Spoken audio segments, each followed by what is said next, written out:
Hello students, I hope you all are fine. In the yesterday's class, I have told you to revise the previous 3 videos of French Revolution. Why? Because sometimes self-study is also necessary. You need to revise previous topics, otherwise हम जितना तेज चलते जाएंगे, आप पीछे का revise नहीं करोगे तो चैप्टर माइंड में नहीं सेटल अप हो पाएगा. ठीक है, तो आई होप आपने रिविजन किया भी होगा, दिन को वेस्ट नहीं किया होगा, सेल्फ स्टडी जरूर किया करो. Now we will continue the chapter. अब तक का थोड़ा सा रिकैप देख लें. कोई भी सीरियल आप देखते होगे, टीवी सीरीज देखते हो, रिकैप दिखाते हैं क्यों? ताकि आगे की स्टोरी बेटर समझ में आए. तो चैप्टर का भी रिकैप होना जरूरी है. तो चैप्टर के रिकैप में हम देखते हैं सारी जो मेन एट्रोसिटीज थी, सारा जो मेन पनिशमेंट था, पूरा एंगर था, that was against Louis XVI. In 1774 he became the king. He got an empty treasure. He wanted the treasure to be filled with money, but by the sources of taxation from the third estate. Society was dealing with the problem of high bread price. Society was having persons who didn't got their daily wage. They were struggling to get their bread. They were struggling to get food and comfortable life for their family. Okay, so already anger was there, but because of the debt, the heavy debt of 2 billion livres, Louis XVI wanted to imply more tax on third estate members, but they refused to do this. अब tax वो अकेले नहीं लगा सकते थे. They had to call a meeting of States General. States General कौन थे? Political body थी जिसमें तीनों ही स्टेट के मेंबर्स पार्टिसिपेट करते थे. First state, second state and third state. 300 members from first state, 300 from second state and 600 from third state. When was this meeting called? 5th May 1789. Okay, then what did they demanded? Third state members, they demanded that one person or one representative should have one vote. उससे पहले क्या था? एक state का एक vote था. अब उन्होंने क्या मांग लिया? एक पर्सन का एक वोट. लुइस 16 ने एग्री नहीं किया, सो the third state walked out of the assembly. उसके बाद क्या होता है कि उन्होंने खुद को नेशनल असेंबली डिक्लेयर कर लिया थर्ड स्टेट में. On 20th June they met at the tennis court at ground of Versailles and they declared themselves a national assembly and they said we will not disrupt, we will not break until we give France a constitution. हम तब तक इस जगह से नहीं हटेंगे या इस ऑर्गेनाइजेशन को नहीं तोड़ेंगे जब तक कि हम एक संविधान बना के फ्रांस को नहीं दे देते हैं. क्लियर? अब क्योंकि कंडीशंस ऐसी हो चुकी थी कि रूमर्स फैलने लगे थे सिटी में कि आपके क्रॉप्स को खराब करने वाले हैं नोबल पर्सन्स जो है, फार्मर्स के अंदर ये रूमर्स आ गई. तो उन्होंने क्या किया? उनके रेजिडेंस, उनके कासल को अटैक करना स्टार्ट कर दिया. ठीक है, अब लुइस 16 को सरेंडर करना पड़ा. On 4th of August 1789 a decree was passed by the National Assembly. 4 अगस्त 1789 को ऐसा हुआ कि नेशनल असेंबली ने एक ऑर्डर पास किया जिसमें ये लिखा हुआ था कि अब टिथिस टैक्स नहीं लिया जाएगा. टिथिस टैक्स क्या था? वो डायरेक्ट टैक्स जो चर्च लेता था थर्ड स्टेट मेंबर्स से. ओके, वो डायरेक्ट टैक्स जो चर्च लेता था थर्ड स्टेट मेंबर से, that was tithes. And what was tail? Tail was the direct tax which state collected from the third state people. है ना? उसके अलावा what there was some indirect taxes. तो टिथिस को उन्होंने हटा दिया कि अब चर्च कोई भी टैक्स नहीं ले सकता. क्लर्जी और नोबल्स जो फ्यूडल प्रिविलेजेस एंजॉय करते थे कि अब वो लोगों को अपने एहसानों तले दबा के रखते थे, that in exchange of the land we have given to you, you have to work at our home, at our field, in the army, in the road construction work. ये सब काम फ्यूडल प्रिविलेजेस में आते थे, वो अब उनको नहीं मिलेंगे. चर्च के पास जितना एक्स्ट्रा लैंड था वो ले लिया जाएगा. चर्च को एक्स्ट्रा लैंड की क्या जरूरत है? चर्च जितने में बनाया वो काफ़ी है. Why we are making only the first state and second state people richer?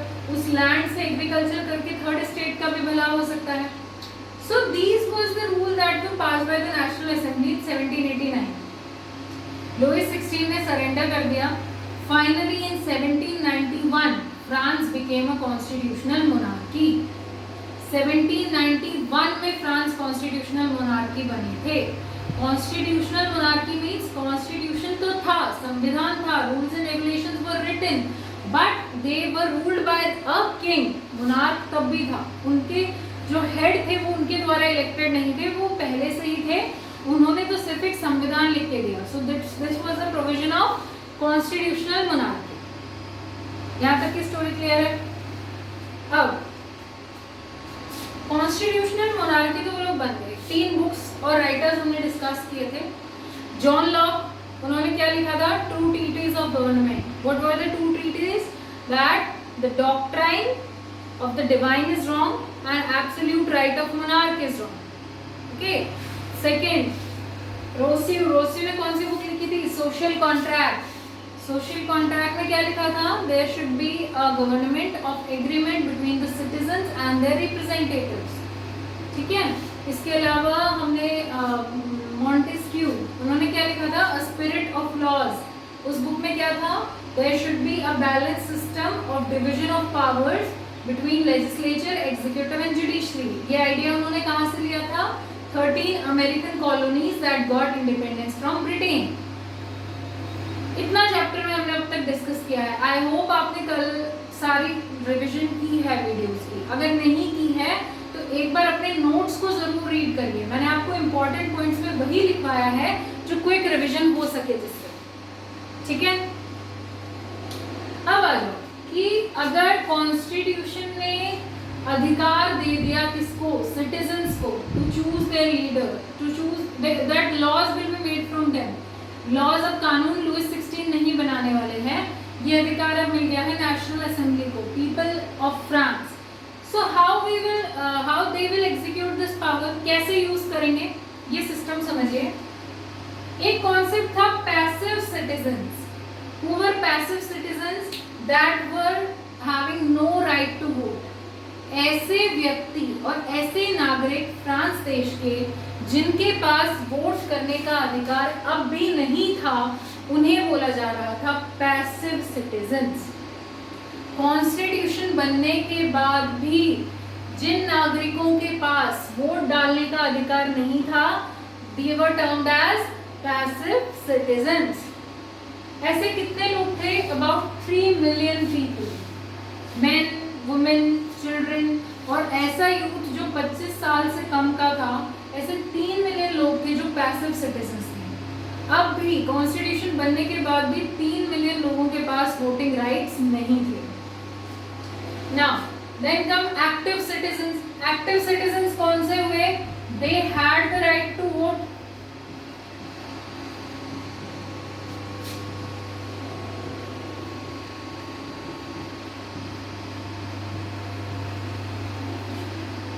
ठीक है। अब ये वोट करके डायरेक्ट नेशनल असेंबली नहीं बना रहे हैं, ये वोट करके इलेक्टर्स को चूज कर रहे हैं। ये इलेक्टर्स नेशनल असेंबली को चूज करेंगे। So was the National Assembly directly elected? No, it was indirectly elected. How? Active citizens, all the citizens of the country which had the right to vote, gave vote and elected a group of electors। इन सारे active citizens ने vote डाल के electors को चुना। Electors जो कि आगे national assembly को चुनेंगे। ये इलेक्टर्स चूज किए जाते थे ऑलमोस्ट 50,000। ये 50,000 लोग फिर फाइनली नेशनल असेंबली को चुनेंगे। तो अगर आपसे पूछा जाए did the national assembly was directly elected by active citizens? No, the National Assembly was not directly elected by active citizens, it was indirectly elected. How? The active citizens voted and formed a group of body known as electors. They were almost 50,000 people, and these electors then voted to form the National Assembly. National Assembly में almost 745 members। ठीक है। अब देखो, ये active citizens जज के लिए vote करते थे। जो जुडिशरी में जज एम्प्लॉय होंगे उनको, उनके लिए वोट करते थे active citizens. Now national assembly had 745 members. जैसे हमारे मेन पार्लियामेंट जो है ऐसे ही वहाँ पे नेशनल असेंबली थी। National assembly had 745 members. They controlled the king. उन्होंने किंग पे भी कंट्रोल कंट्रोल किया that now the king alone cannot make all the laws. Laws will be made by national assembly. तो king की powers पे control हो गया, but king had the veto power. King had the power that he can actually dismiss a decision or accept a decision. Okay. King ये जो 745 members थे assembly के, यही मिनिस्टर्स को भी चूज करते थे, उन पे कंट्रोल रखते थे. मिनिस्टर्स तो ग्रुप ऑफ पीपल होते हैं जिनके पास मेन डिपार्टमेंट हेड वर्क हो. 745 मिनिस्टर्स तो हो नहीं सकते, जैसे कि department of electricity, department of education, department of water, department of health, home affairs, इनके जो हेड होते हैं वो होते हैं मिनिस्टर्स. तो ये 745 मेंबर्स जो थे ये किंग पे भी कंट्रोल रखते थे और मिनिस्टर्स पे भी कंट्रोल रखते थे. इस टेबल से आपको क्या समझ में आया कि संविधान लिखा, वोटिंग राइट्स मिले, सबको नहीं मिले. अभी भी 3 मिलियन लोग ऑलमोस्ट ऐसे रह गए थे जिनके पास वोटिंग राइट्स नहीं थे. तो फिर जो कॉन्स्टिट्यूशन बनाया गया था जिसमें declaration of rights of man and citizen लिखे गए थे, that all the persons are equal before the law, everyone is having freedom of speech and expression, no law can discriminate any people. तो ये अधिकार सब कहाँ गए? इक्वल कहाँ है लोग? कुछ लोगों के पास तो अभी वोटिंग राइट्स नहीं है. तो ये वहाँ का वोटिंग पैटर्न था, बट स्टिल सोसाइटी अभी सेटिस्फाइड नहीं थी. ठीक है, यहाँ तक अब हम ये देख रहे हैं कि स्टिल सोसाइटी सेटिस्फाइड नहीं थी. और एक्टिव सिटीजन में कौन लोग आते थे? वो लोग जिनका जो टैक्स देते थे equal to 3 days wage of a labourer.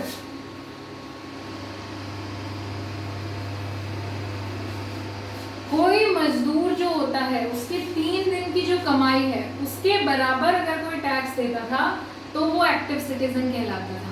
अब ऑलरेडी लोगों के पास इतना पैसा नहीं था कि वो अपनी बेसिक लाइफ एमिनिटीज अफोर्ड कर पाए, अपने लिए बेसिक फूड, बेसिक चीज़ों को फैमिली के लिए अफोर्ड करा पाए. तो वो टैक्स कैसे दे दें? अपनी 3 दिन की कमाई कैसे दे दें? तो ऐसे लोग जो 3 दिन की कमाई दे पाते थे, जिनके पास इनफ मनी, इनफ रिसोर्सेज थे, वही एक्टिव सिटीजन्स कहलाते थे. ठीक है, तो अभी भी उन्हीं का राज चल रहा था जिनके पास ज़्यादा पैसा था. Highest bracket of tax payers got the right to vote. तो अब तक भी फ्रांस की सोसाइटी कंप्लीटली इक्वल नहीं थी and they were not completely satisfied. Now कुछ पॉलिटिकल सिंबल्स चूज किए थे कॉन्स्टिट्यूएंट असेंबली में. ये पॉलिटिकल सिंबल्स क्या थे? We will see this. I will draw it with another pen. Chain होती है, a broken chain was the symbol. What do you mean by broken chain? ये chain completely नहीं है. Chain किस लिए काम आती है? हथकड़ी. To tie a person, जिसको फ्रीडम ना देना हो, बांधना हो, उसके लिए चेन काम आती है. तो टूटी हुई चेन का क्या मतलब है? Now people are free. They have got the freedom. No one can tie them up by the rules, by the punishment. They are free. ये broken chain का मतलब था. Bundle of rods.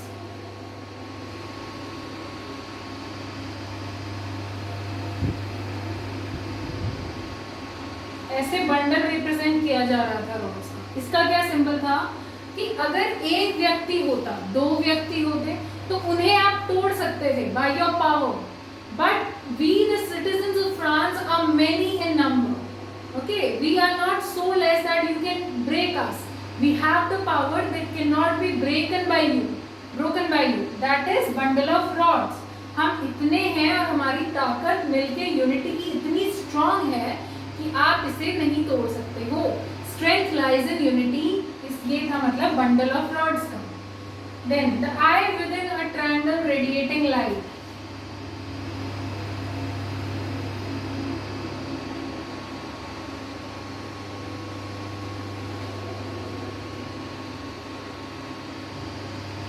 ये जो आई दिखाई गई आपको ट्रायंगल में, that stood for knowledge.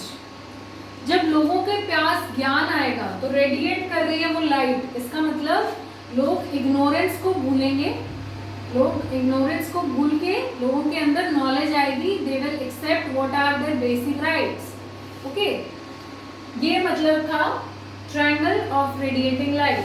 Then snake biting its own ring, एक सांप का मुंह बनाया गया था, बाइटिंग इट्स ओन रिंग, यहाँ पे रिंग है और ये स्नेक इसको खुद ईट कर रहा था। इसका क्या मतलब है? एटर्निटी, हमेशा के लिए खुद की टेल को काटता रहेगा तो खत्म नहीं हो रही है ना वो चीज, यहाँ से स्टार्ट होके यहाँ पे खत्म नहीं हो रही है, फिर again it is starting, this stands for eternity, that means for forever. ठीक है, this freedom for people was forever, they stood that. These were some political symbols. Look at the board for 5 seconds.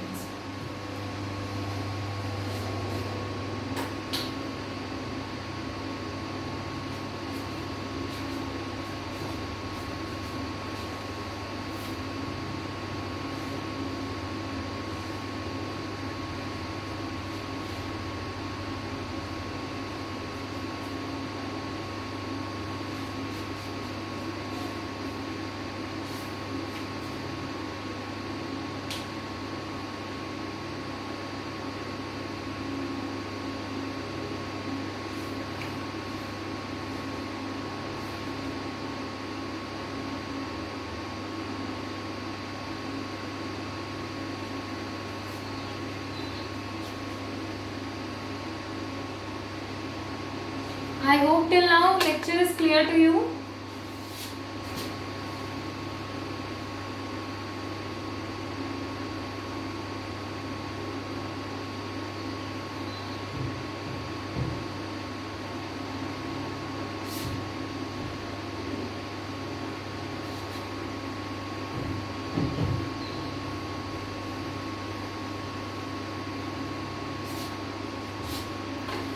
और कुछ symbols थे जैसे कि red white colour, red white blue colour, these were the national colours of France.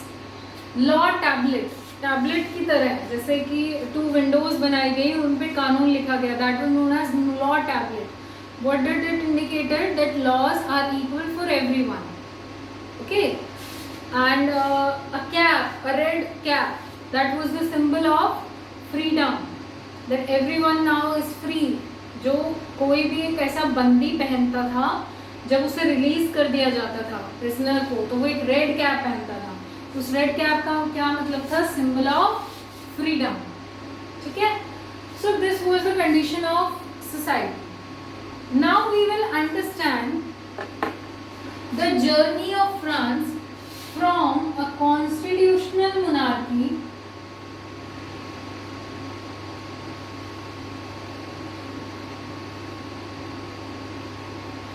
to republic country।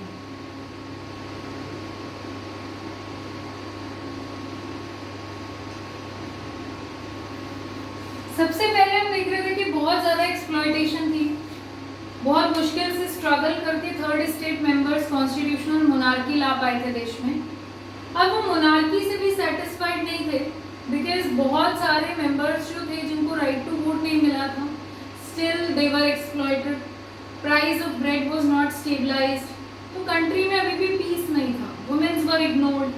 Declaration of rights of man and citizen लिख दिया आपने, declaration of rights of women कहाँ गया?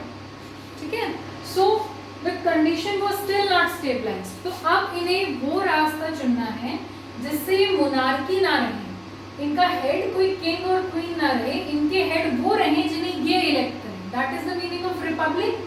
What does republic means? When you choose the head of your country. So अब इन्हें ये struggle को लड़ना था। 1791 में क्या हुआ था?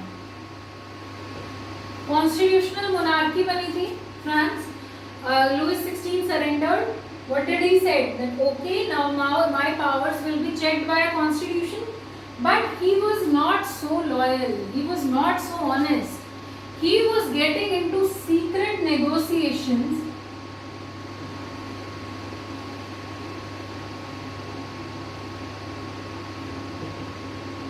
with Prussia.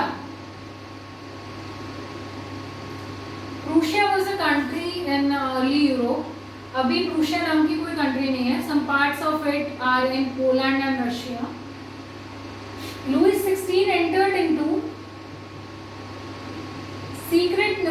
Negotiations with Prussia.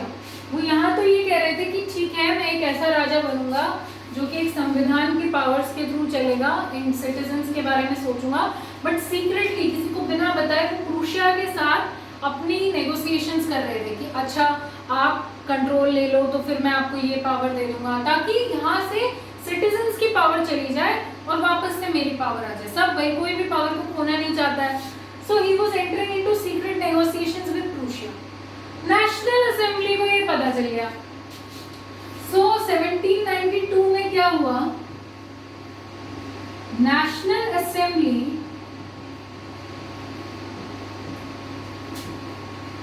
Declared a war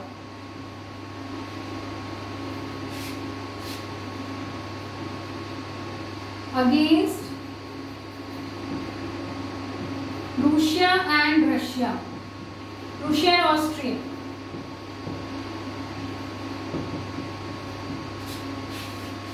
Europe का जब आप मैप देखोगे आपकी बुक में है, that declared sorry in 1792 National Assembly declared a secret war against Prussia and Austria. अब क्योंकि वॉर डिक्लेयर हो रही थी, इसका मतलब आर्मी में बहुत ज्यादा लोग चाहिए। कहाँ से आएंगे? कंट्री में ये अनाउंसमेंट कर दी गई that now we are going to have a war with Prussia and Austria. Different states से लोग मार्च करने लगे, they wanted to come in the army, different farmers, different artisans, different shoe makers, watch makers, all of them wanted to get in the army, so they were marching for the war. They had a patriotic song. उनका जो leading patriotic song था उसका नाम था मार्सलेज।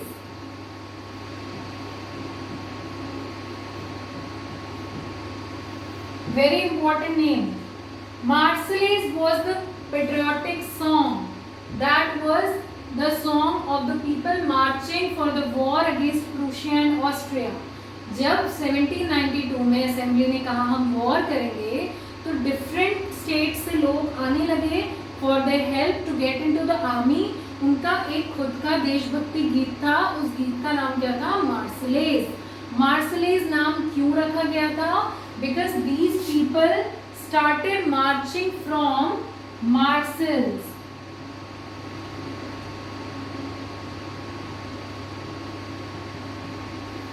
This was the name of the place.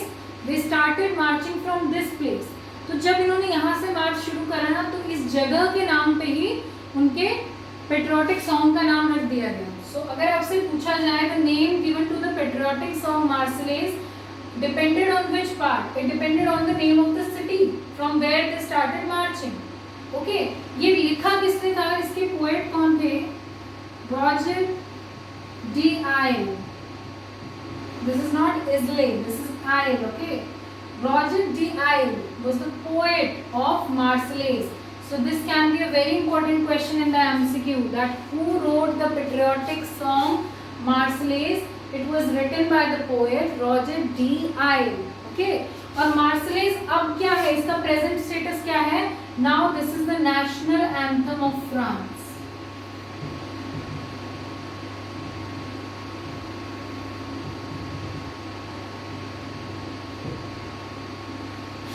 हमारा राष्ट्रगान जन गण मन, that is our national anthem. ऐसे ही मार्सलेज is the national anthem of France and it was written by Roger de आइल।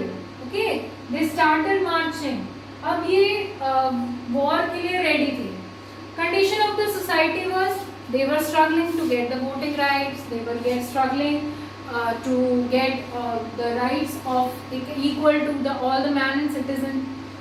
अब ऐसा होते टाइम अब उन्हें ज़रूरत थी एक ऐसे प्लेटफॉर्म की जहाँ की वो ये बातें डिस्कस कर सकें। कहीं पे बातें डिस्कस भी तो होनी चाहिए, कहीं पे कोई भी रिवोल्ट प्लान होना हो। हम ही मान लो कोई प्लानिंग कर लें स्टूडेंट क्लास, तो एक रूम तो होना चाहिए जहाँ पे बैठ के मैं आप लोगों के साथ प्लान डिस्कस कर सकूँ कि हम लोग ऐसे रिवोल्ट करेंगे, ये हमारी स्ट्रैटेजी होगी, this is all are the demand. सबको पता होगा तभी तो कोई भी नेशनल मूवमेंट सक्सेसफुल हो सकता है। सो अब लोगों को कंबाइन करके रैली करने की, तो common rally points were clubs. Political clubs were formed. Political clubs were formed, and these political clubs were the common rallying point.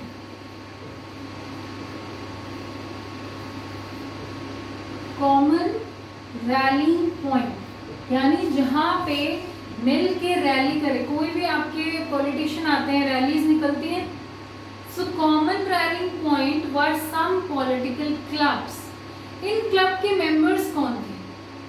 Third state members were mostly the member of these clubs. Clergy and nobles तो कभी ये सब चाहते ही नहीं थे कि उनसे power जाए, लुइस 16 की पावर जाए. वो लोग तो ये चाहते थे कि ऐसा कुछ हो जाए कि हमें हमारी पावर, फ्यूडल प्रिविलेजेस सब वापस मिल जाए. सो वो तो इस क्लब का मेंबर बनेंगे नहीं. Mostly the member of these clubs from the third state. Shoe makers, मोची जो होते थे, वॉच मेकर्स, पीजेंट्स, आर्टिसंस और डॉक वर्कर्स और जो स्लेव्स थे वो इनके मेंबर्स होते थे. ठीक है. इसमें सबसे फेमस जो एक क्लब था उसका नाम था जैकोबिन क्लब. सबसे ज्यादा फेमस जो क्लब था उसका नाम क्या था? Jacobin club.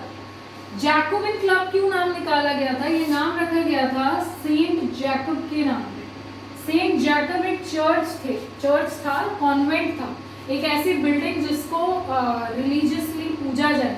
जैसे अगर हमारा कोई मंदिर हो, मंदिर के बेस पे हम किसी क्लब का नाम रख दें, ऐसे ही सेंट जैकब के बेस पे जैकोबिन क्लब नाम निकाला गया था. ठीक है. इन क्लब के जो लीडर्स थे, पॉलिटिकल क्लब के, जैकोबिन्स के जो लीडर थे, उनका नाम था मैक्समिलियन रॉबेस्पियर.